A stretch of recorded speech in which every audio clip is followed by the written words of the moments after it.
Bem-vindas e bem-vindos ao Bold Steps, o podcast para quem quer dar passos ousados nas suas carreiras. Eu sou Letícia e eu tô aqui com a minha parceira, Gisele. E nós criamos esse espaço para compartilhar histórias de carreira interessantes e inspiradoras, explorar o poder do posicionamento e da marca pessoal e oferecer insights para que você possa avançar na sua trajetória profissional com coragem e com muita autenticidade. Hoje, nós estamos aqui com uma pessoa que sempre gostou das câmeras e de uma boa conversa. Alguém que se tornou o que é porque amava escutar e explorar mundos diferentes. Mas hoje os papéis se invertem um pouco porque nós queremos te escutar e conhecer o seu mundo. Estamos aqui com Fernanda Varreyer. Espero ter acertado o sobrenome chiquíssimo dela. Uma profissional multifacetada que já desempenhou diversos papéis na sua carreira. Jornalista, advogada, cineasta, documentarista, apresentadora de TV e roteirista. Nascida da Bahia, nossa berço da cultura, criatividade e diversidade, Fernanda se conectou desde cedo com as artes e principalmente com o cinema. Após conquistar o diploma em Direito, ela saiu do Brasil para Londres, onde formalizou seus estudos em cinema, passando pela Universidade de Londres e pela Sorbonne, outro nome francês, não vou saber, pela Sorbonne, em Paris. Desde 2009, Fernanda escreve e dirige documentários curtas e longas que conquistam o público, os críticos e festivais de diversos países. Inclusive, ela é a diretora do longa A Loucura Entre Nós, que é referência entre profissionais de saúde mental e que recorrentemente volta em cartaz ao circuito alternativo de cinema. Fernanda, seja muito bem-vinda. Eu estou muito contente de estar aqui. Na verdade, eu estou em uma posição que para mim não é muito comum. Normalmente eu estou no seu lugar de entrevistar, né? Então, para mim é uma aventura estar sendo entrevistada por vocês. É um desafio. Estou contente também e feliz de vocês terem me dado essa oportunidade de falar sobre mim. Na verdade, eu normalmente estou na posição de escutar. Sim, e foi por isso que a gente falou logo no início que os papéis hoje eles se invertem, né? Mas nós temos uma curiosidade muito grande em relação à sua trajetória, sua história também, a forma como você conta histórias de diferentes perspectivas. Gi trouxe seu nome, a gente estava conversando sobre isso antes de gravar e foi instantâneo, assim, o quanto despertou a nossa curiosidade, o trabalho que você realiza. Hoje a gente mergulhou um pouco nas suas obras também, mas eu acho que vale a pena a gente começar do início, né, Gi? Para a gente passar pela sua trajetória profissional e entender o que tudo isso representa para você, né? O que essa arte, o que essas obras representam. E aí eu vou puxar a primeira pergunta, Gi, para depois você dar continuidade. E a primeira coisa, antes da gente dar um passo para trás e voltar para a sua história, Fê, a gente leu que desde criança, uma das suas atividades favoritas era gravar tudo, né? E a gente queria saber como é para a sua criança interior ver quem você se tornou hoje, ver o papel que você desempenha hoje. Hoje eu sinto que eu estou no meu lugar, assim que eu me sinto. Que bom que eu consegui. Eu me sinto feliz. É lógico que é uma caminhada, que tem 1000 conquistas, 1000 tropeços, 1000 desafios, que eu estou ainda... Eu me sinto na minha pele, digamos assim. Eu me sinto bem no que eu estou fazendo. Me sinto no lugar certo. Mas é uma trajetória, né? Nada é ainda... Não me sinto que conquistei... Mas é isso que é legal, esse processo, essa caminhada. Mas eu fico feliz de ter... Eu acho que não é fácil isso, e seguir essa carreira que eu escolhi. Uhum. Meus pais são advogados, minha família toda é de advogados. Então, eu fiz direito. Eu me lembro que meu pai virou para mim, assim, quando eu tinha que escolher o que fazer no vestibular, e ele disse, faça direito, porque você pode ser até advogada. E eu fiz direito, segui os conselhos dele e gostava de estudar direito até. Não foi sofrido para mim fazer a faculdade. Eu acho que eu não me arrependo em nada de ter feito, porque me ajuda muito, muito. Até para as questões práticas do cinema. Para você produzir um filme, você tem que ler um edital. Para você entender a sociedade, você entende do direito constitucional. Eu acho que te dá um repertório bom. Eu achei que foi uma boa escolha. Eu não me arrependo de ter feito direito. Daí eu fiz direito e me formei. E entrei em uma crise, assim. O que é que eu faria agora? Aí meu pai... você tem que fazer um concurso, é legal, uma mulher, ser procuradora da República. Faz um concurso, depois você vai para fora, estudar alguma outra coisa, mas aí você já garante o concurso. Mas eu não estava feliz. Eu realmente não estava feliz. Mas eu não estava feliz, mas eu não sabia nem por quê. Porque aparentemente eu gostava do direito, mas eu queria alguma coisa, mas eu não sabia exatamente o que era. E eu acho que a gente escolhe aqui no Brasil, principalmente, a nossa profissão muito cedo. Com 17 anos, 18 anos, as pessoas têm que escolher o que vão fazer pelo resto da vida, normalmente, né? E aí, essa escolha precoce, você ainda nem se conhece. Então, eu precisava fazer um percurso para me conhecer primeiro e ver o que realmente eu queria fazer na minha vida. E nisso eu fui para Londres, um pouco para me encontrar. Eu poderia dizer que era para falar inglês? Não, eu já falava, mas eu fiquei alguns meses buscando quem eu era, autoconhecimento, encontrando pessoas. Aqui eu vivia talvez em um ambiente muito protegido, assim. Não tinha muita diversidade nos meus encontros. A psicanálise me ajudou demais também de ter força para tomar esses passos e essas escolhas. E eu fui para lá para seguir essa trajetória de descobrir quem eu era. A sua carreira, ela começa nesse caminho tradicional, né? De fazer direito, de ir para um caminho que é considerado comum. Assim, comum não, mas previsível. Tradicional mesmo é a palavra. E em algum momento você enfrentou dúvidas e inseguranças, como você disse, né? Para você não era o seu lugar, alguma coisa estava te incomodando. Quando você olha da Europa, assim, quando você viaja e vai olhar para as possibilidades de carreira e as diferenças que você viu lá, e você diz assim, eu tenho outros caminhos, outras alternativas. Como é que você enxerga essas diferenças de escolha de carreira aqui, a escolha de carreira fora, e a sua carreira em específico, que hoje é a carreira de cineasta, documentarista? Como é que você vê a visão aqui se você fosse escolher isso aqui no Brasil e ao escolher isso e exercer isso na Europa hoje? Bom, o que eu posso falar é da minha experiência de 20 anos atrás. Eu não sei hoje em dia como é a situação no Brasil e as oportunidades que se tem em termos de faculdade, de universidade, de estudo. Na minha época, nem sequer tinha faculdade de cinema aqui na Bahia. E mesmo que tivesse, não sei se faria, porque era muito, muito transgressor até fazer cinema aqui. Eram para mim, né? Eu não sabia nem como se chegar lá. Aqui na Bahia não tinha espaço para isso. Eu não conhecia ninguém que trabalhasse em cinema. Ou não tinha nenhuma referência de alguém próximo que trabalhasse com alguma coisa que fosse distante de médico, advogado, engenheiro. Não tinha ninguém das artes, assim, em torno de mim, né? Então, de uma certa forma, eu posso dizer que talvez por eu ser mulher, até, vindo de uma sociedade um pouco patriarcal, eu acho que de uma certa forma me ajudou. Nossa. Porque a pressão para que eu fizesse... eu não tinha tanta pressão para que eu fizesse direito, fosse engenheira, ou médica, ou advogada. Eu tinha uma certa possibilidade de fazer uma outra coisa, porque eu não tinha a pressão de carregar o mundo nas costas e mostrar que eu era a mais poderosa. Sim. Então, me deu um pouco de flexibilidade, porque não se esperava tanto de mim, entendeu? E essa questão, eu acho que é bem importante, assim. Não é que é legal se dar a oportunidade, mas, ao mesmo tempo, eu acho que pode destruir alguém quando você quer moldar demais essa pessoa. Sem dúvida. E quando você estava aqui pensando nisso, você falou, não sei se eu faria cinema aqui na Bahia, né, aqui em Salvador.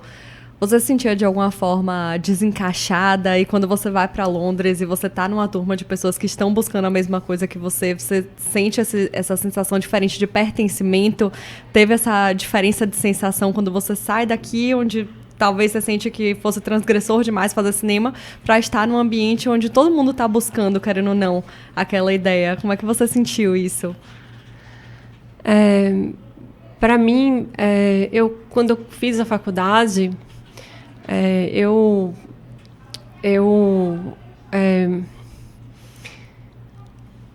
o que foi mais legal na faculdade foi justamente ver pessoas que já trabalhavam na área. Eu era a única que não trabalhava, que não já tinha um trabalho nessa área. Eu nem achava que eu fosse ser escolhida nessa faculdade. E o que eu mais aprendi foi justamente com essas pessoas. Acho que foi o aprendizado maior que eu tive, foi a convivência com elas. Eram só mulheres na minha sala. Nossa, que incrível. Por coincidência. E a convivência com elas me ensinou um monte de coisas. Eram montadoras, já tinham suas profissões firmadas. Tinha Patsy, uma jornalista internacional, que agora está, eu acho que em Washington, em Nova York. Na época ela não era jornalista internacional, mas era isso que ela queria ser. E essas amizades que eu fiz me impulsionaram bastante, assim, a ver que era possível. Eu conheci meu marido também. Bom, mas aí já é um outro passo. Ele trabalha com cinema e eu vi, caramba, tem gente que trabalha com isso mesmo. Sim. Olha como é que faz. Eu fiquei bem encantada com o mundo dele, com as diferenças, como era trabalhar em cinema e nos sets de filmagem, as pós-produções, as produções, um filme que todo mundo vê como ele é feito, todo mundo assiste esse filme e eu vejo como esse filme é feito. Então foi todo mundo que se abriu e eu vi que é um trabalho que se faz com muito, mas muito rigor. Sim. Você tem que ter muito rigor. E esse rigor foi essas experiências profissionais que eu tive fora que me ajudaram. Apesar de eu achar que eu fiz com bastante rigor também a Loucura Entre Nós, mas eu já estava fora. Enfim, me ajudou essas experiências que eu tive a encarar esse processo, o meu trabalho com muita seriedade, sabe? Você traz algumas coisas muito, muito importantes, assim, e que a gente gosta sempre de reforçar aqui no podcast. Essa questão da escolha da carreira do resto da vida. A gente sempre fala, esse resto da vida sempre aparece aqui. É uma pressão muito grande, a perspectiva de que você pode vir a viver 90, 95 anos, você vai fazer uma única coisa o resto da vida. E a gente concorda muito com essa coisa do é muito cedo, mas precisa ser escolhido em algum momento, então a gente vai ali se adequando, e é por isso também que o Bold nasce, porque assim, nasce muito da perspectiva do você pode reescolher. Esse resto da vida ele pode ser questionado. E é muito, muito bacana quando a gente vê alguém que questionou o resto da vida e vê assim, não dá pra mudar, fiz a faculdade, ok, mas agora eu acho que pode fazer outra coisa. E eu não sabia que a sua sala do mestrado só tinha mulheres. E a gente também fala muito aqui sobre essa questão da representatividade e de você poder se ver. Né? De você ver pessoas... Você trouxe, né? O meu entorno não tinha artistas, né? Não tinha ninguém envolvido com arte profissionalmente. Porque eu acho que de artista todo mundo tem um pouco. Alguém dança, alguém pinta, alguém faz alguma coisa. Na verdade, se eu pensar bem, minha bisavó escrevia. Ela era escritora. Então arte, literatura. A gente, olhando de perto, a gente sempre acaba achando, mas assim, o quanto a gente tem essa rede de relacionamento e de suporte para desenvolver a nossa habilidade, o nosso talento. Que uma coisa que você fala num dos episódios que eu assisti do Lá em Casa, você faz assim... Loucura é não poder estar perto daquilo que é o meu desejo. Isso. Nossa, perfeito. E eu fiz, nossa, como ela foi fundo aí nisso, gente. Porque é um pouco disso. Porque, ao mesmo tempo, a minha percepção é que nós, mulheres, muitas vezes somos educadas a podar os nossos desejos para caber em algum lugar, Com em alguma certeza. Coisa. Concordo. E aí, quando você me diz assim... a loucura se aproxima de mim todas as vezes que eu me afasto do meu desejo. E a Maria Fernanda, ela faz... se você observar quando você está lúcido, quando você se aproxima da loucura, porque é quando você está vendo as coisas. Sim. E eu chego a me arrepio, juro por Deus, que eu fiz assim, nossa, elas estão trazendo aqui tantas camadas e tantas coisas que são muito reais, assim, muito, muito palpáveis. E aí você vê, quando a Fernanda se afasta daquela profissão que seria a escolha correta, tradicional, daquilo que ela vê, daquilo que representa o seu contexto, né, da sua vida, o caminho mais fácil, entre muitas aspas, porque não é fácil fazer algo que te afasta daquilo de que você é, você entrega coisas ainda mais magníficas. Porque eu acredito que você seria uma advogada brilhante. Você é uma mulher brilhante. Obrigada. Então, assim, quando eu olho, eu digo, gente, essa flexibilidade, essa coragem de se permitir ser flexível, porque também tem muito aquela coisa do... o meu contexto, porque no seu caso você não teve essa pressão, mas existe muito a pressão do meu contexto me cobra uma coisa. Eu vi muito desse lugar do eu tinha que. O tem que, eu brinco sempre com minha terapeuta, digo, o tem que tá vindo aqui, ó. Ele tá vindo aqui, e eu tenho que, eu preciso me livrar do tem que, porque eu não tenho que nada. Mas o que era que você tinha que... Eu tinha que ter uma carreira, eu tinha que ter uma profissão estável. Assim, eu tinha que ter estabilidade, eu tinha que ter salário, eu tinha que ter esteio, digamos assim. Eu tinha que ter uma base, uma segurança. A segurança era uma coisa muito importante de ser buscada. Mas ninguém me disse que eu poderia estar segura fazendo coisas que me trouxessem satisfação. E hoje há um grande número de pessoas falando sobre isso. Mas, ao mesmo tempo, é possível você ter resultado naquilo que você se importa em fazer. Naquilo que você faz. Você vai trabalhar mais, mas você vai trabalhar muito melhor. Então, assim, a sua jornada, ela me tocou em muitos lugares pelas reflexões que você traz a partir do seu trabalho como documentarista. Quando você diz assim... eu sempre gostei de ouvir as pessoas e de conversar. Então, eu me tornei diretora para ouvir as pessoas e conversar com elas. Então... se conecta muito com aquilo que eu acredito, com aquilo que eu sinto, assim. Acho que é uma coisa que fez muito sentido pra mim do todo. E outra coisa que a gente sempre fala também, que você trouxe, eu achei muito interessante, é que as coisas não precisam estar erradas pra gente querer mudar, né? Então, você falou, eu gostava de estudar direito. Não é como se tivesse tudo errado naquele momento, mas eu sabia que aquilo ali não me cabia no que eu achava que eu poderia ser. Isso é muito interessante. E quando a gente fala de referência também, acho que esse é o lugar do nosso projeto. Quando a gente pensou inicialmente... Eu não lembro da gente ter colocado na lista, por exemplo, uma pessoa que é diretora, uma pessoa que é cineasta. E aí aparece a oportunidade de trazer você aqui na mesa e, querendo ou não, isso abre os olhos de quem tá do outro lado, né? Ouvindo a gente e talvez não vislumbrasse a possibilidade dessa profissão. Mas que sempre teve esse desejo também, do mesmo jeito, talvez sempre tivesse amado durante a infância gravar, ouvir as pessoas, prestar atenção nas histórias. Então, acho que é muito do que você viu na sua turma, quando você foi para Londres, e que a gente está tentando trazer aqui para a mesa agora também. E a vantagem é que hoje, aqui no Brasil, a gente tem já uma grande produção cinematográfica. Aqui em Salvador, inclusive, tem projetos para trazer produção audiovisual mais estruturada, um apoio, inclusive, do município. Então, assim, é uma realidade que 20 anos depois mudou. E graças a Fernandas, né? Porque literalmente Fernandas. Porque essa semana a Fernanda Torres ganhou o Globo de Ouro. Ah, então... incrível. Foi super emocionante. E isso também é representatividade para você, demais, né? Olha isso. Demais. Caramba, que lindo. Foi. Ela fala que... Walter, what a way, Walter. Muito bonito. Mas sim, eu fiquei... Na verdade, eu fiquei muito... Eu acho que eu gostava de estudar direito. Gostava muito de estudar. Mas quando a faculdade terminou, e aí tinha que partir para uma vida profissional de fato...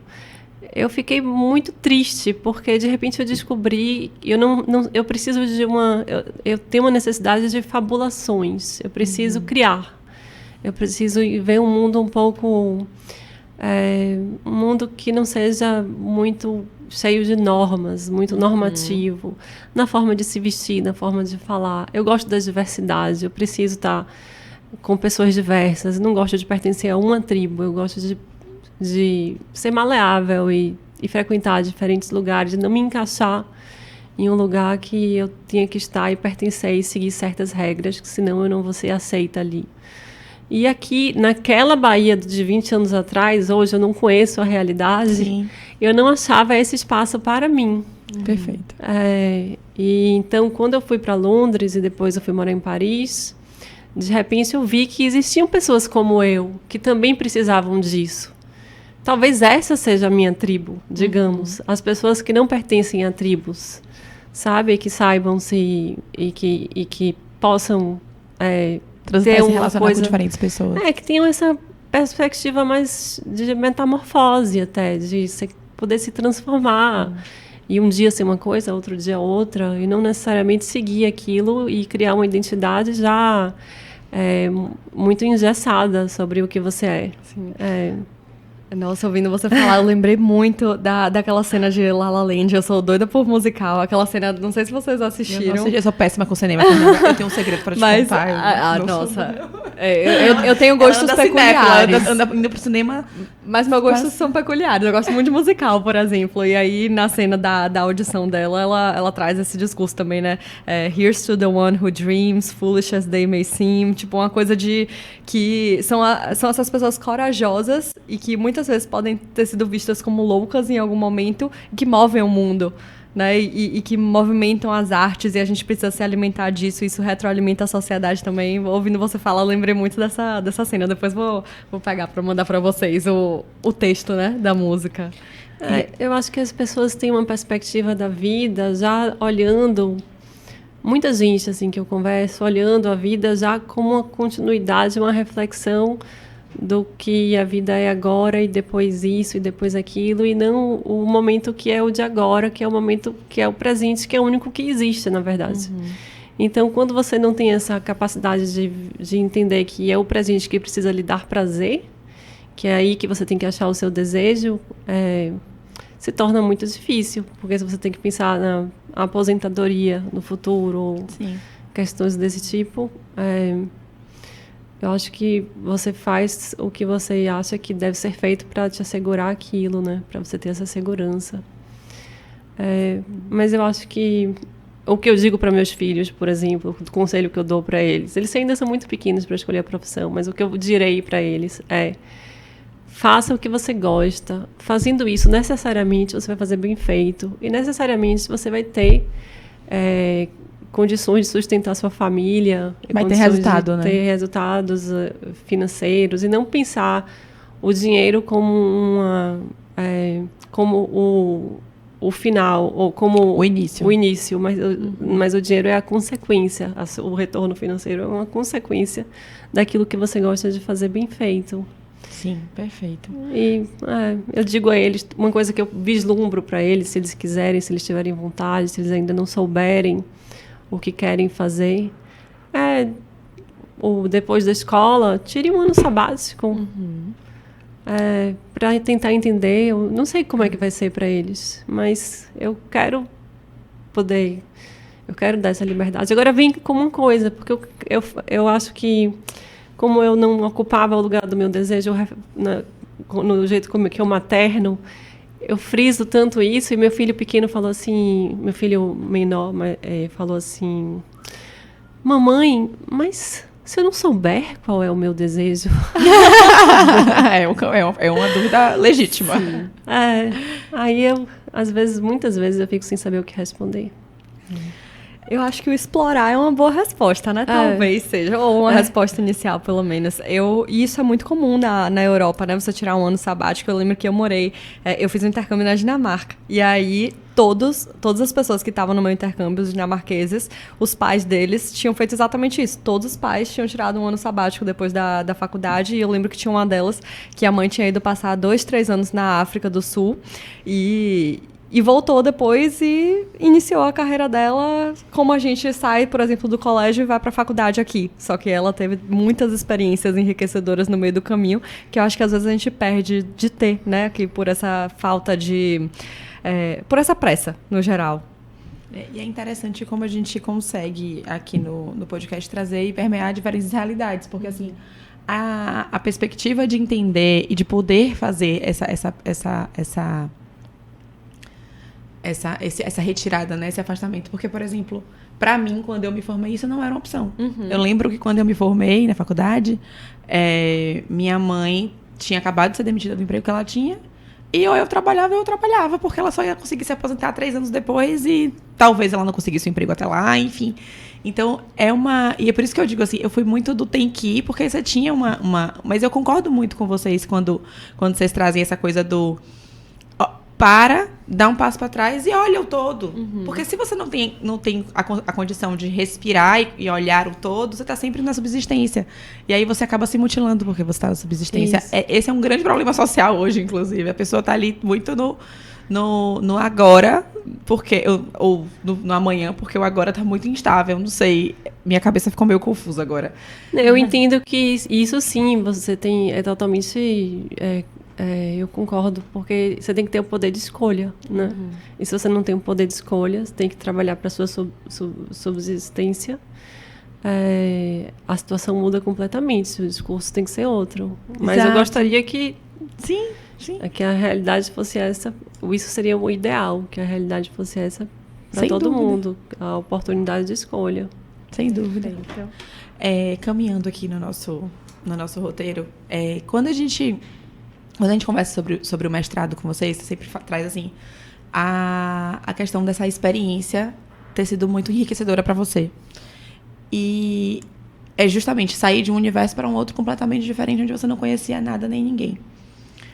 Quando você olha, hoje em dia as pessoas têm muita dúvida, faça um mestrado, não faça um mestrado. É muito acadêmico, não é muito acadêmico? Como é que você olha essa experiência para a Fernanda? Porque, lógico, né, tem que sair muito do seu ponto.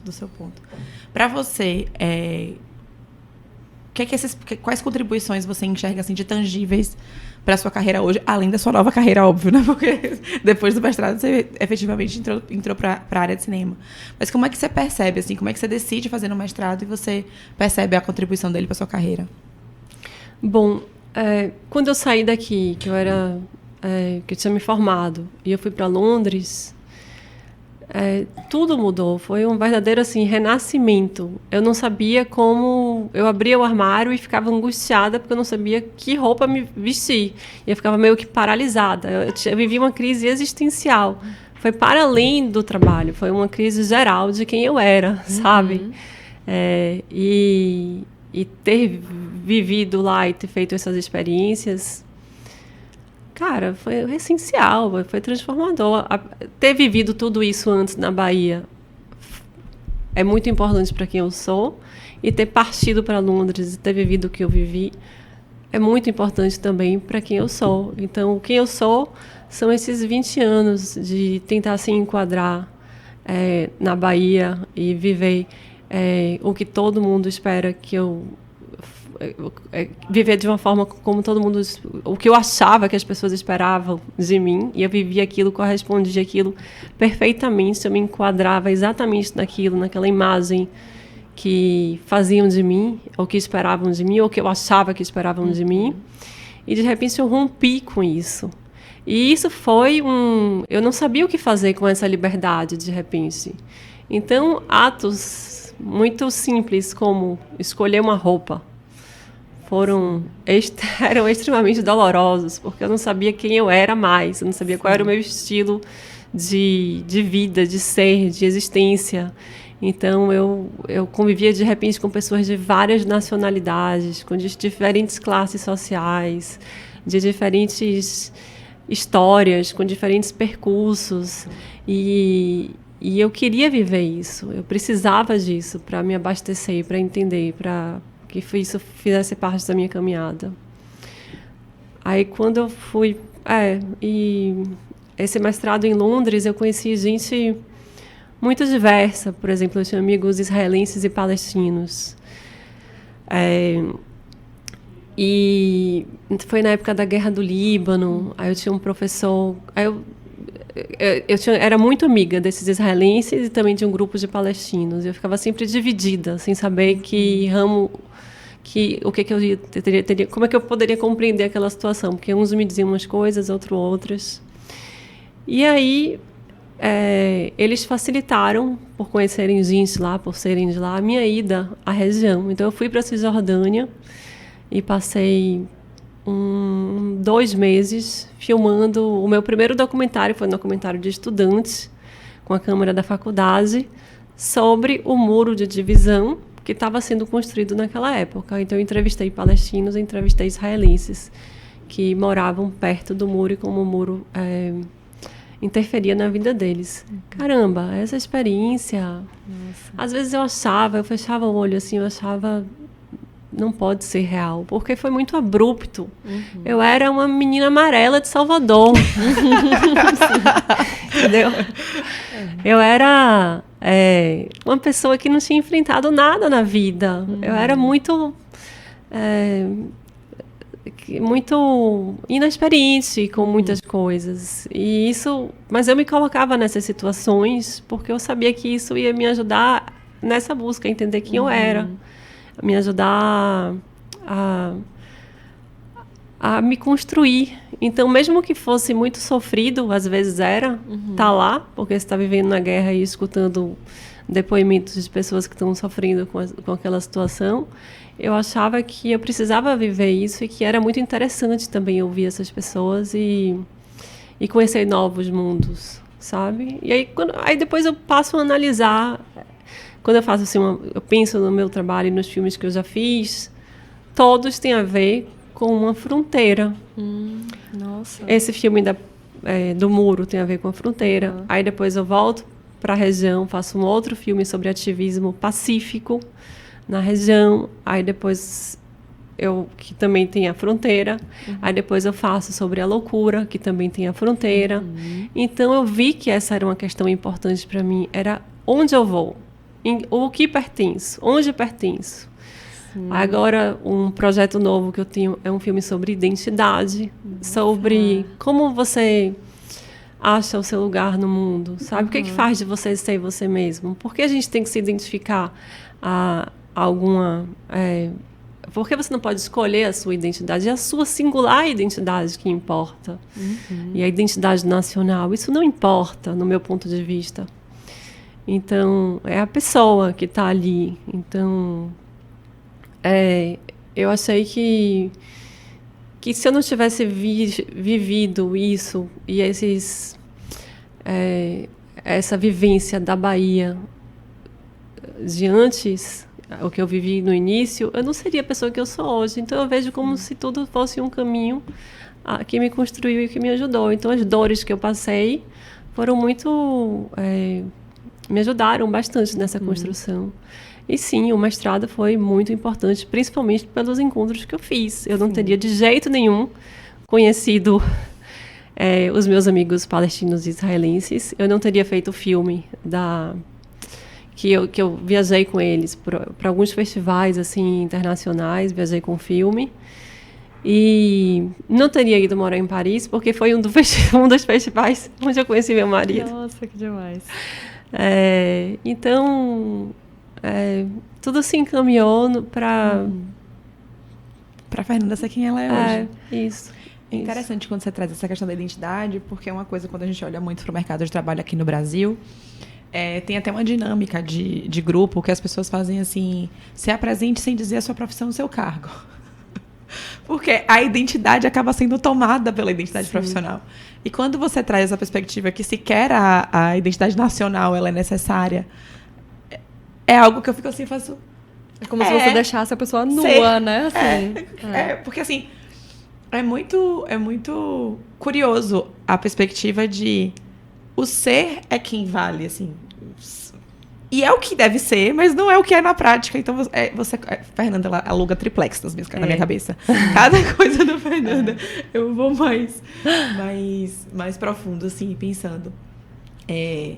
Caminhando nos seus trabalhos, eu sei o que me salva e o que me mata. Só não sei a dose exata. Essa frase é de Marcelo Veras, o psiquiatra, psicanalista, seu parceiro no documentário, A Loucura Entre Nós. E ela é muito marcante. Porque se você pensar, né? Eu sei o que me salva e o que me mata, eu só não sei a dose. E nesse filme, mesmo depois de 10 anos, ele continua... Esse filme ele é muito real, assim. Como a gente estava conversando antes de começar a gravação, a gente assistiu e dá para tangenciar a realidade dentro de um hospital psiquiátrico. Dá para você tangenciar a coisa do transbordar. Você consegue ser bastante sinestésica na sua direção, na sua captação de imagem, na sua edição. Então, você, de fato, dirigiu brilhantemente a experiência de observar a experiência de alguém dentro de uma realidade como essa. Assim como eu não tenho dúvida que, apesar da gente não ter vivenciado o que você vivenciou na guerra, por exemplo, essa foi a sua maneira de mostrar para as pessoas que isso existe também, né? Então, nem todo mundo pode ir a esse lugar, mas é importante que a gente saiba que isso existe e como isso está sendo abordado e como é que a gente interpreta tudo isso. Então, realmente, eu concordo com o Gia. Assisti hoje e tive a mesma percepção. E é uma coisa, assim, como a arte salva também, né? Pensando nessa perspectiva nem todo mundo vai poder ir no hospital psiquiátrico, ou vai querer ir, ter o interesse de ir, ou numa fronteira em conflito. E ainda assim é possível você se aproximar e você entender e você poder questionar essas realidades e aprender com elas e tirar as suas próprias conclusões. Quando a gente olha para a Loucura Entre Nós, a gente percebe que você mergulhou em um tema extremamente profundo e transformou isso, na nossa perspectiva, numa obra-prima. Que lindo! E na perspectiva de outras pessoas, né? Porque é premiado, inclusive. Bastante premiado. E assistido, e reforçado, vira e mexe volta em cartaz, né? Para salas de arte, para o cinema alternativo. Né? Não para o cinema comercial, como a gente conversou ontem, até brinquei com você. Mas ele está sempre ali em voga. Como é que foi lidar com a responsabilidade de contar uma história como essa? Assim? Como é olhar assim e construir algo como esse projeto? Olha, A Loucura foi também um filme que mudou a minha vida, como esses outros que eu contei. Eu recebi a proposta de fazer esse filme, a ideia partiu de Marcelo. Ele tinha abertura no festival, no hospital. No hospital, e ele conhecia o diretor, e ele tinha sido diretor do hospital alguns meses antes, ele tinha saído de lá. Então, ele me facilitou para que eu pudesse fazer o filme. Ele falou assim, você pode fazer um filme de arte? Assim, eu me lembro ele falando, isso não é um job, é um filme de arte. E aí eu me lembro que eu não sabia nem por que ele estava me dizendo isso na época. Não sei nem se ele se lembra que ele me disse isso. Mas eu fui lá no hospital pela primeira vez e eu senti muito medo, medo de tudo, medo de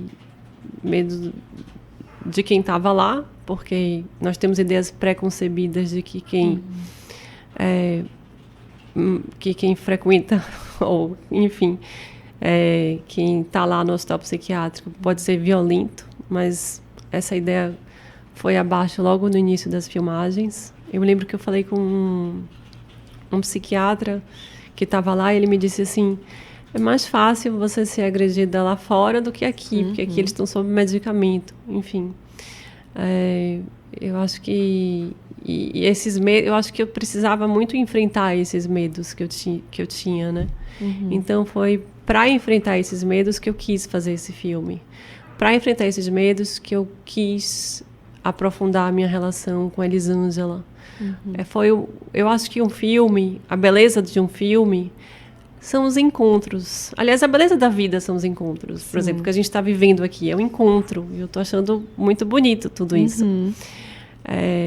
Então, eu acho que esse filme assim, foi um forte encontro que eu tive com essas duas mulheres, Leonor e Elisângela, que na época da filmagem eram as minhas faces, entende? Elisângela gritava pelo corredor psiquiátrico, do hospital psiquiátrico, eu só quero trabalhar, eu quero trabalhar, eu quero ter dignidade. E era isso que eu queria fazer um filme que as pessoas assistissem. Até então eu só tinha feito curta-metragem.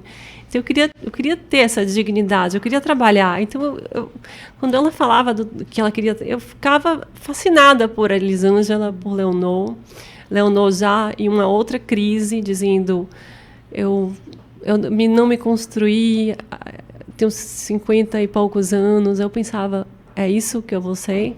O meu medo de também me tornar como Leonor se descrevia. Mas eu tinha essa responsabilidade eu levei muito a sério, muito respeito, muita admiração até por alguns deles, muita consideração por quem eu falava. Então, eu deixava todo mundo muito, muito à vontade, muito à vontade. Eu deixava claro que eles não precisavam falar se não quisessem, que a gente estava ali, que não era uma imposição. E, assim, eu acho que teve um efeito um pouco... Não foi nocivo, foi curativo. Para mim, totalmente. A câmera me cura. Quando eu estou filmando, eu estou me sentindo bem, eu estou me sentindo viva. Eu gosto da câmera. A câmera tem um efeito que me faz ir ao outro. Então, é muito importante para mim eu estar nesse movimento. E para eles também, eu acho que teve um efeito positivo, porque é bom falar de si também. Queria um movimento também lá, a gente estava lá, a equipe legal, todo mundo gentil, éramos poucos. Assistindo o documentário, me veio a sensação um pouco do... Como eu já estive em hospital psiquiátrico na época que eu estava direito, como estudante, observadora, no caso, eu acredito que é muita coisa da atenção.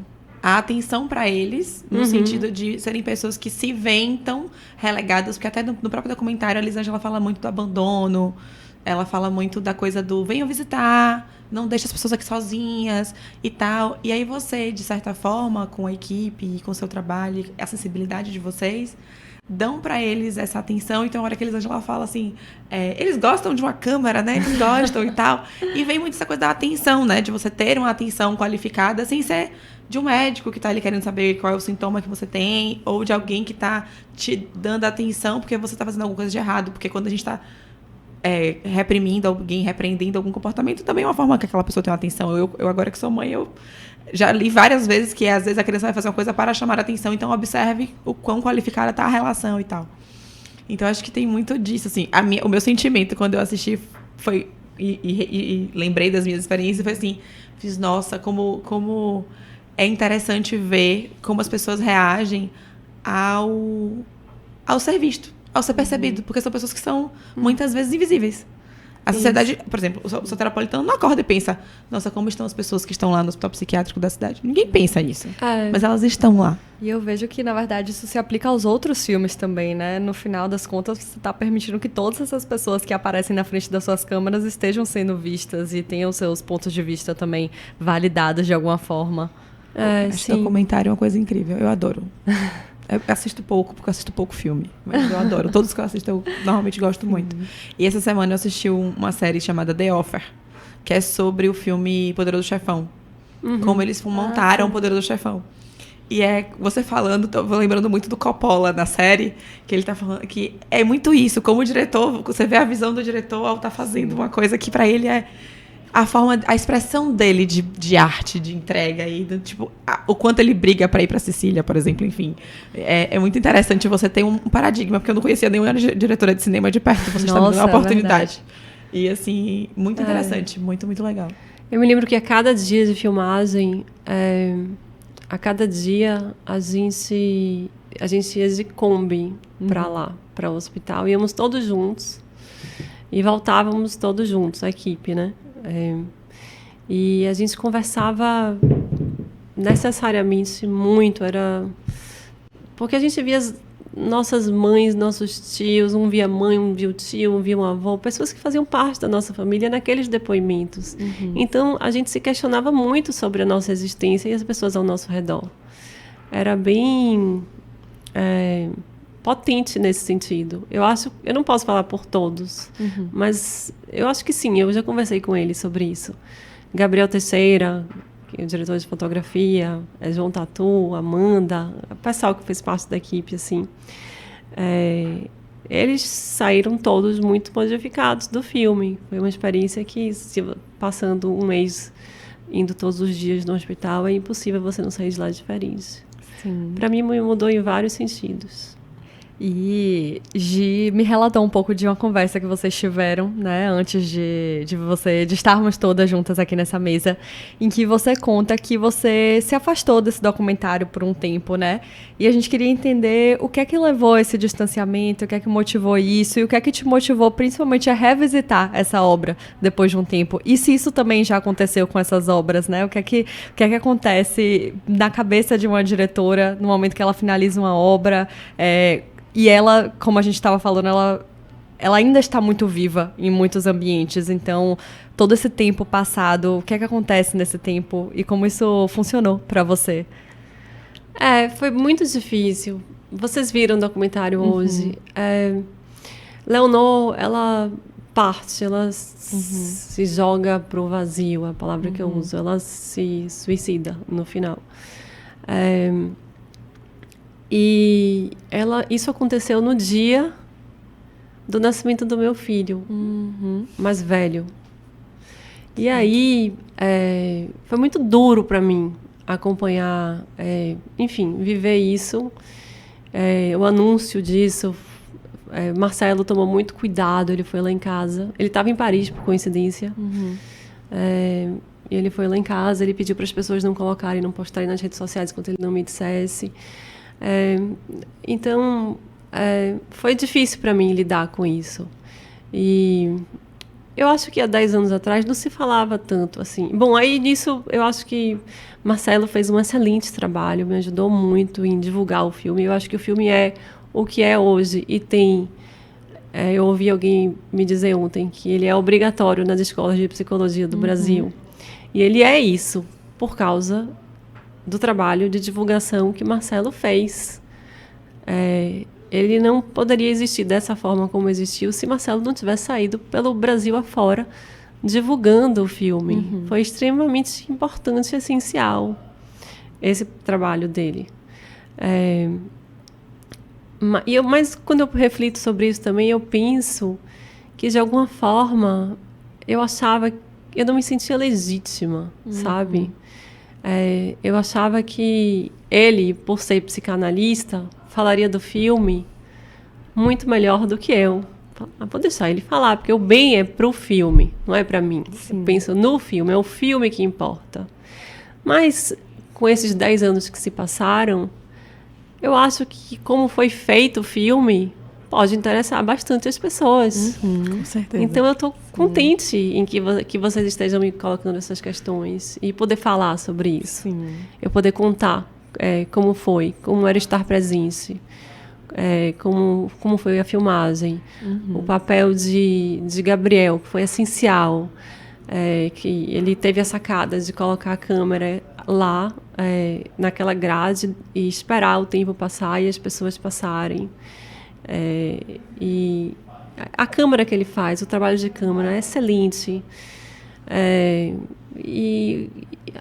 Enfim, eu acho que eu não falei tanto quanto eu gostaria de como o filme foi construído, e estou contente de responder essas questões. Ai, que legal. E isso é uma coisa que você repensa, por exemplo, para esse próximo projeto que está vindo?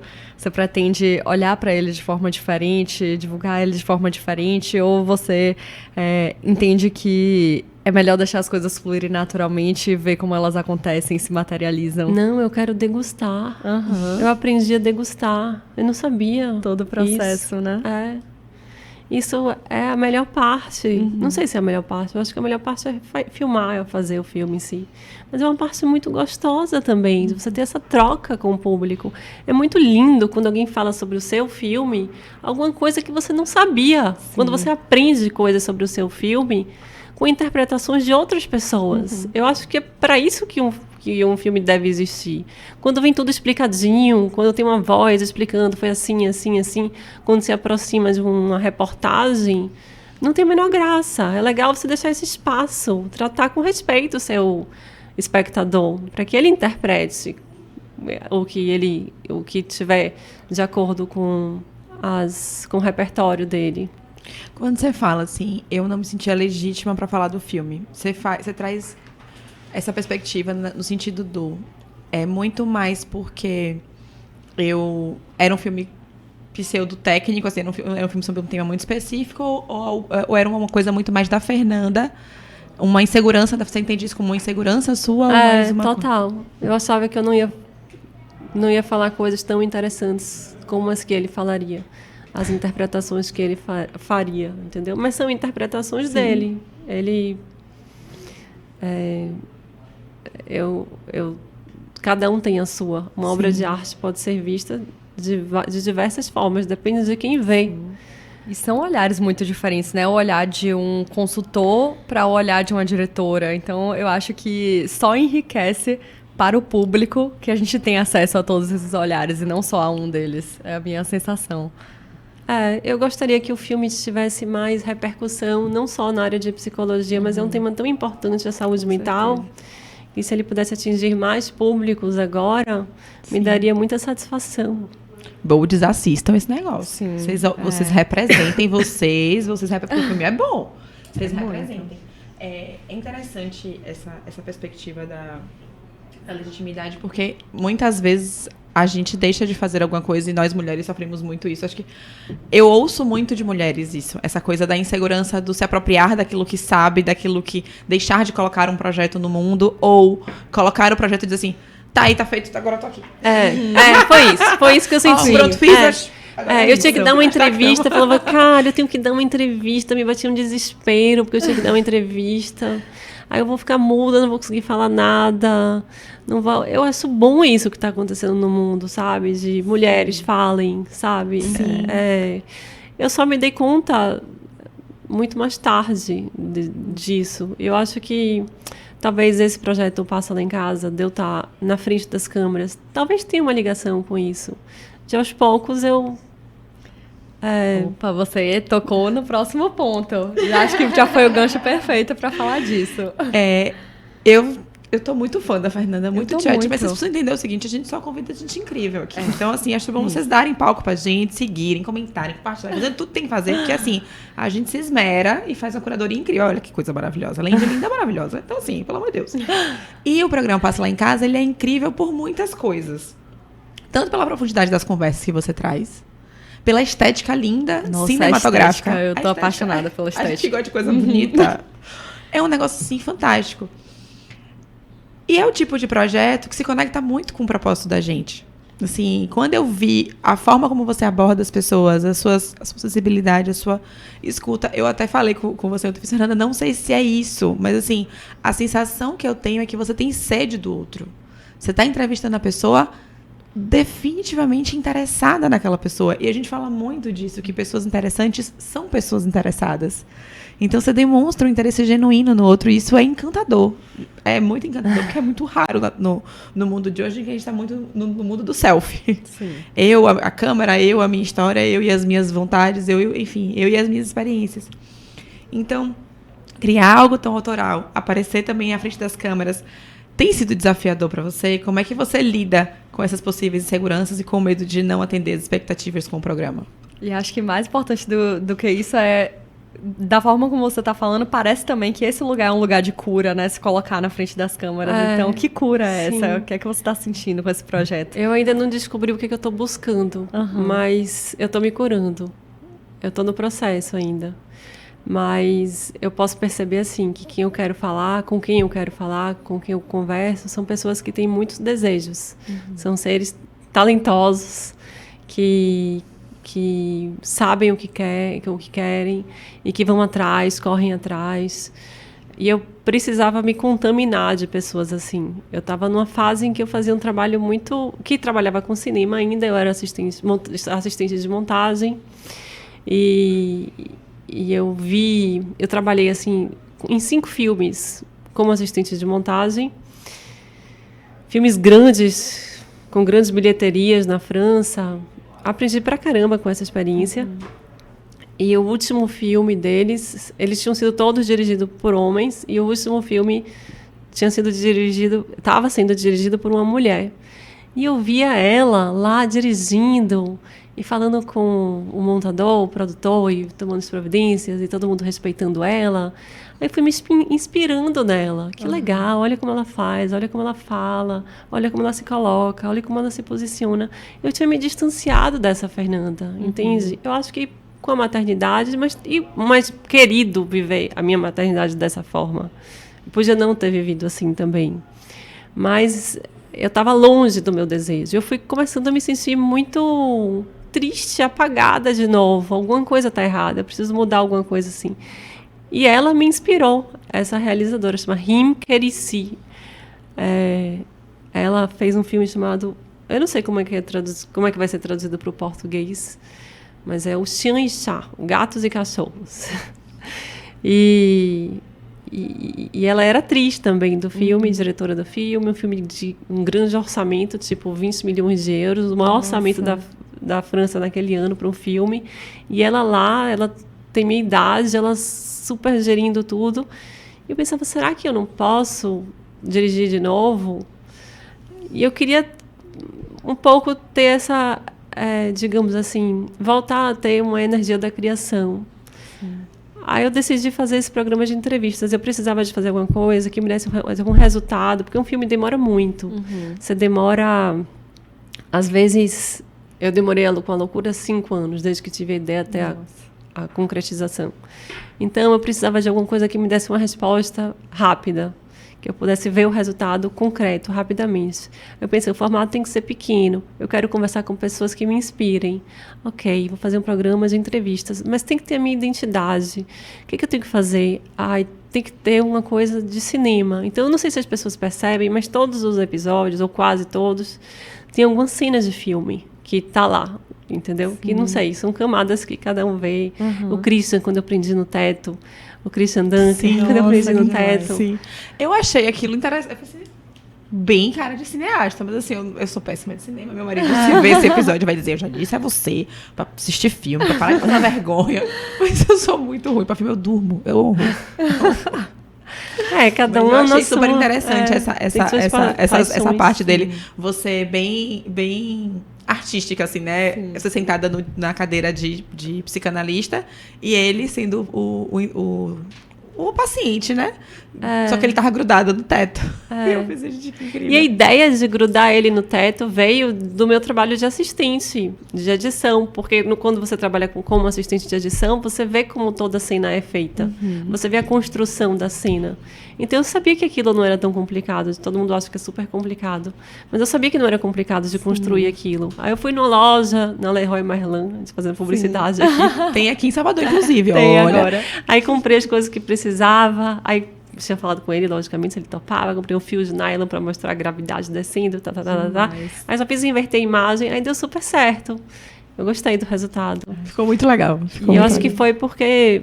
Eu vivi voltando à questão da carreira, eu vi como assistente, como é que fazia isso, entendeu? Isso eu já trouxe para o meu projeto de criação. Talvez seja bom variar entre trabalhar para os outros também e trabalhar para si próprio. Eu acho que para mim foi bom ter tido essa experiência trabalhando, ajudando os outros a construírem os projetos dele, porque até então eu sempre trabalhava para os meus próprios filmes. E eu gostei de ver essa energia de um outro trabalhando.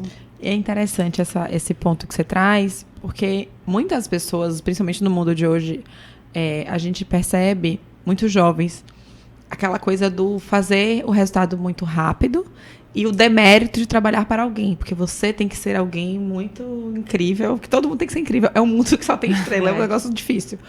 E... às vezes você está fazendo uma coisa, você pode ser uma estrela dentro da estrutura de alguém. Você pode, a gente sempre defende isso aqui também. É o que você falou que diria para os seus filhos, assim, você vai ser feliz fazendo aquilo que você gosta, e ao fazer o que você gosta, você vai fazer bem feito. Muito mais importante, eu acredito, e não quero dizer que essa é a verdade absoluta, do que você trabalhar para alguém ou trabalhar para si, é você trabalhar com alguma coisa que você goste e que você consiga, que você tenha habilidades, que você sinta que você é capaz de fazer bem feito aquilo.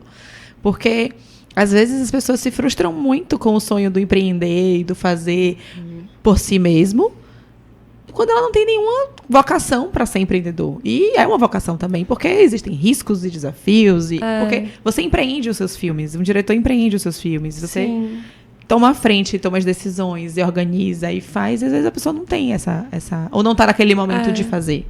Mas também tem... Pode discordar, fica à vontade.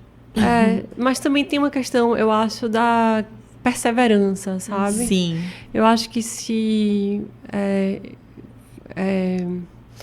a primeira vez que eu entrevistei nesse formato, eu acho que eu fui bem ruim, na verdade. Mas é normal, a gente estava falando no episódio passado. Se você não tem vergonha da sua primeira criação, começou tarde demais, né? O importante é ir evoluindo ao longo do caminho. E aí eu procurei exercícios de corpo, exercícios de atuação. Tem uma amiga muito querida que ela tem que vir aqui, é uma atriz. Ela se chama Ana Paula Bolzas. Já vou anotar. Ela me ajudou demais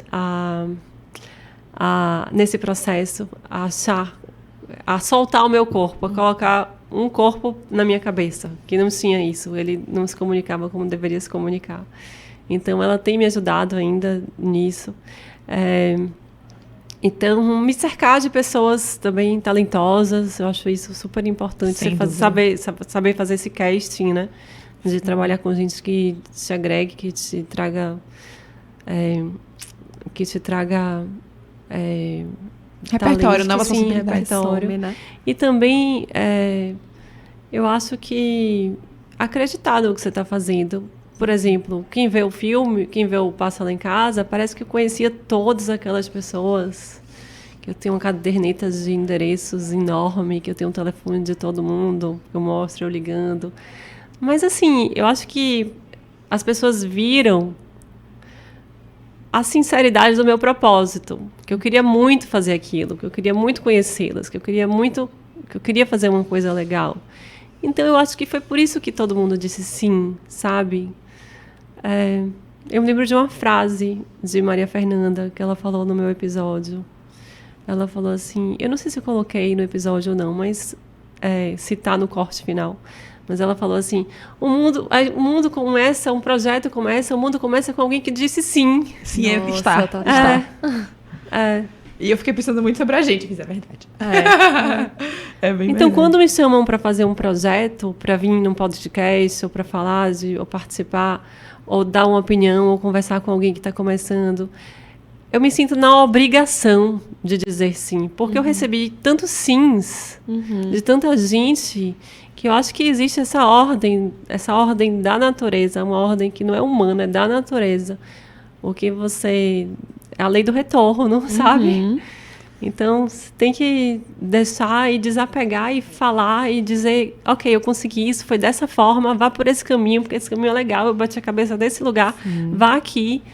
Tanta gente me ajudou, eu gosto também de falar coisas que possam ajudar as outras pessoas. E a gente fica extremamente grata, porque quando eu falei com Leti, Leti, tem uma moça aqui, eu mandei mensagem pra ela, não sei se ela vai me responder, mas eu gostei muito dela, olha aí.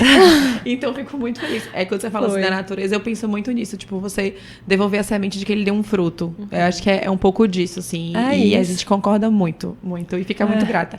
Sim. E você traz na sua fala uma coisa que a gente tinha curiosidade de saber. Qual foi o convidado que te surpreendeu, assim, do Passa Lá em Casa, quando aceitou seu convite? Teve alguém, assim, que te chamou? Eu acho que... uma curiosidade muito interessante foi como eu entrevistei o Raí. Eu achei o máximo aquilo, eu lembrei muito. Eu conto no episódio, né? Meu pai estava num restaurante, e ele estava no mesmo restaurante que Raí estava. Aí meu pai vira pra Raí e fala, minha filha tá querendo fazer um programa de entrevistas, você pode me dar o seu número? Que demais. Eu já sou fã do seu pai. Maravilhoso. E de Raí também, né? Que simplesmente anotou o número e deu. Aí meu pai chega lá em casa, já tem o seu entrevistado. Olha, Raí vai ser seu primeiro entrevistado. Aí eu achei, não, ele deu um número falso. Não é possível, ele deu um número falso. Aí eu liguei, eu acho que ele queria se livrar de meu pai, deu um número. Aí eu liguei. Oi, tudo bem? Eu sou a filha do moço que você conversou agora no restaurante. Aí ele, oi, tudo bem? Você quer me entrevistar? Quando é? Eu, poxa, quero muito, vamos organizar. Aí Aí pronto, foi assim, foi legal.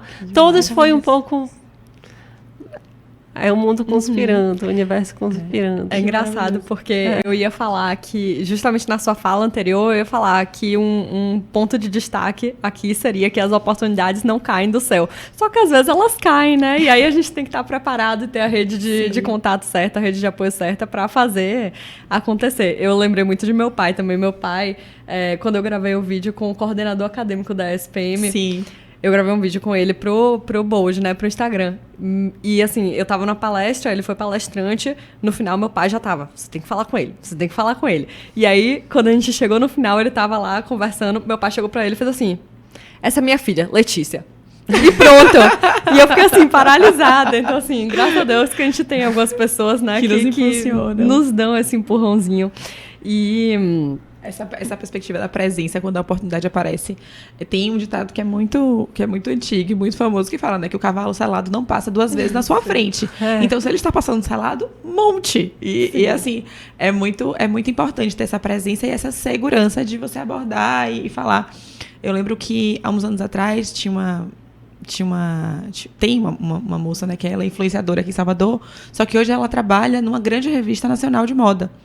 Só que ela começou muito nova. E na época eu tinha um blog de casamento. Meu passado me condena às vezes. Porque eu não seguia, etc. Tudo bem, foi uma das coisas que me ensinou muito.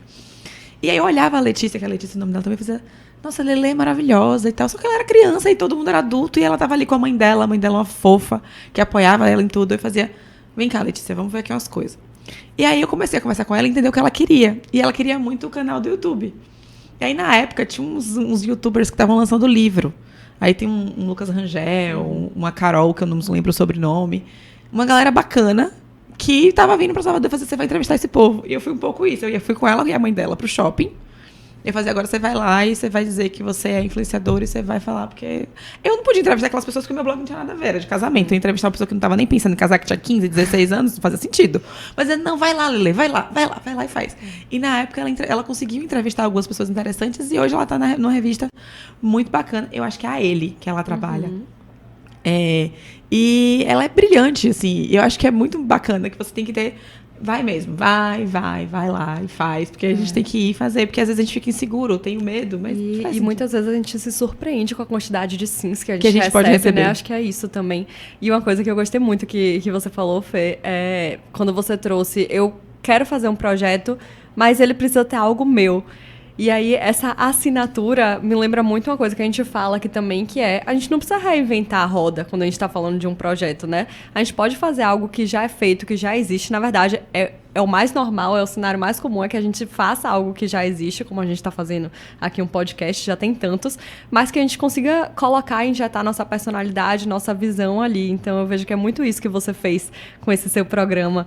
E a gente queria saber o que é que esse projeto tem te ensinado sobre acreditar no seu talento e criar algo tão único. Eu acho que esse projeto ainda tem uma longa jornada. Sim. Eu espero que tenha uma longa jornada. Tá começando ainda, então eu não consigo falar dele assim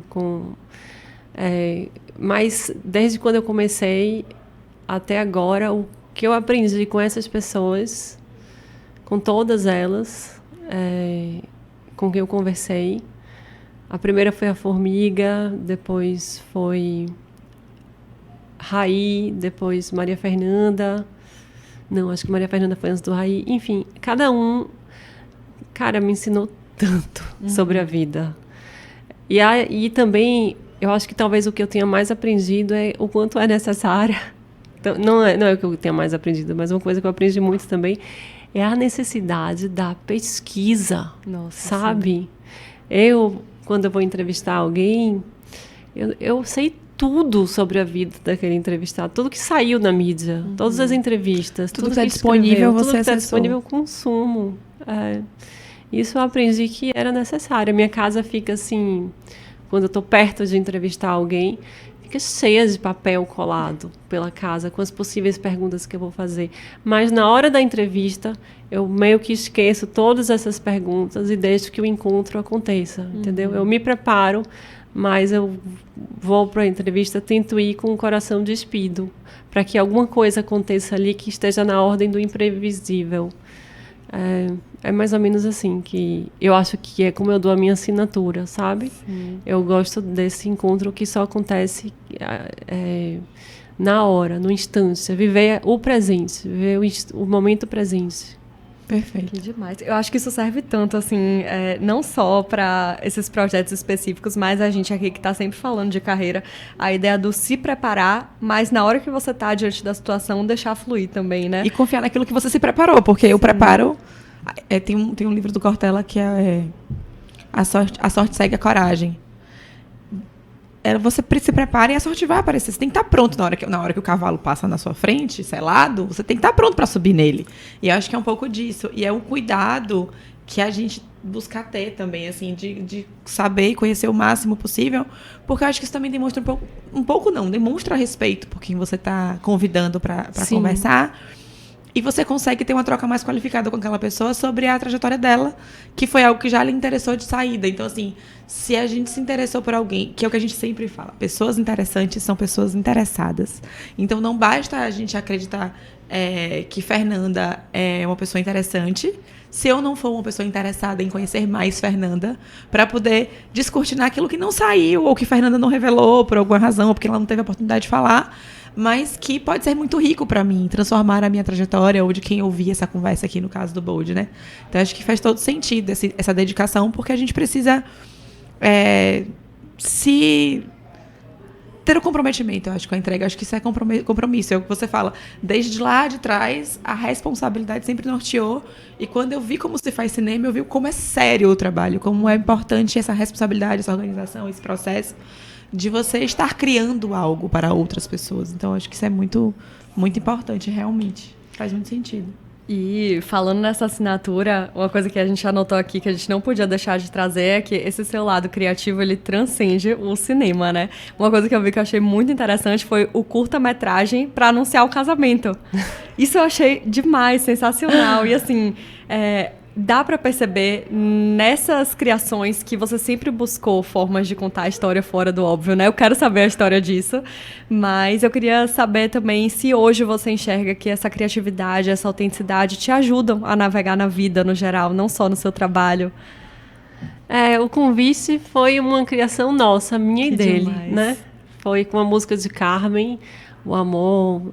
Foze, me esqueci a letra, mas enfim, fala dessa questão do amor que tá ali e não tá, e escapa, e tinha essa coisa que pode ser volátil, quando um quer, o outro não quer, mas ali a gente quis, durou, durou, já tem 16 anos que eu tô casada, e eu queria alguma coisa que fugisse do convencional. O convencional me perturba.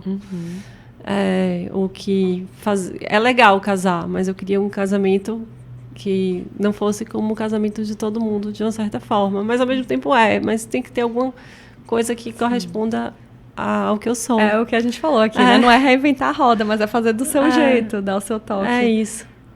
E a gente fez se divertindo esse vídeo. Tem um amigo nosso que estava hospedado lá em casa, que era diretor de fotografia. Aí ele, então tá, vamos fazer. Aí a gente foi construindo junto com ele.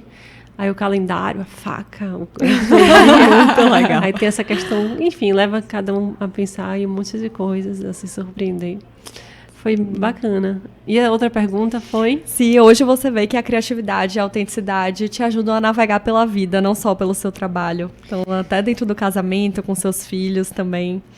Eu acho que sim, que me ajuda muito, que eu tento transmitir isso para eles. Por exemplo, se eu estou na fila do pão, numa padaria, eu nunca fico entediada, porque eu fico ali observando as pessoas como estão se comportando, dois velhinhos conversando, uma mãe ensinando para o filho alguma coisa. Aí, quando eu estou no metrô, por exemplo, com meus filhos, em vez de dar o jogo para eles jogarem, me deixar em paz, eu gosto de criar com eles histórias, assim. O que você acha que ela faz? E você acha que ela tem emprego? Você acha que ela está indo para onde? Ela trabalha de quê? Ela trabalha com quem? Então, a gente fica sempre criando histórias juntos. Eu acho que os dois... Não sei, mas eu tenho uma desconfiança que os dois vão trabalhar com narrativas, assim, com criação de histórias. Não sei, vão trabalhar com o que eles quiserem. Já Olha, saiu projetando. O fruto não costuma cair muito longe da árvore. Acontece, né? Você voou para outro lado do Atlântico. Mas assim, a gente acaba levando realmente dos nossos pais essas experiências. Porque eu tenho muito essa crença também como mãe, de que essas referências que a gente coloca para eles acaba influenciando de todas as formas. Eu não digo nem de alguma forma. Eles modelam a gente o tempo inteiro. A minha sensação é um pouco essa, assim, ainda que, por exemplo, eles façam o caminho de volta, vão para o direito, um exemplo. A forma como eles vão exercer essa profissão será uma forma muito mais lúdica, muito mais artística, muito mais criativa, porque eles tiveram isso na formação enquanto indivíduo deles. Dificilmente eles seriam advogados tradicionalistas engessados com a sua referência ou de talvez eles queiram possibilidades. romper com Ou o que talvez eu eles seja. Ai, e tudo bem. é isso. Eu me lembro que meu filho, ele gosta de fazer aula de cerâmica, o menor. Aí eu fui levá-lo na aula de cerâmica, assim, desbondada com ele e tal. Aí ele falou... Isso ele tem 9, né? Porque ele tinha 7. E eu, com todo esse discurso, você tem que fazer o que você quer, você tem que se realizar, tal e tal. Aí ele falou, mamãe, a cerâmica é uma das coisas que eu mais gosto de fazer na vida.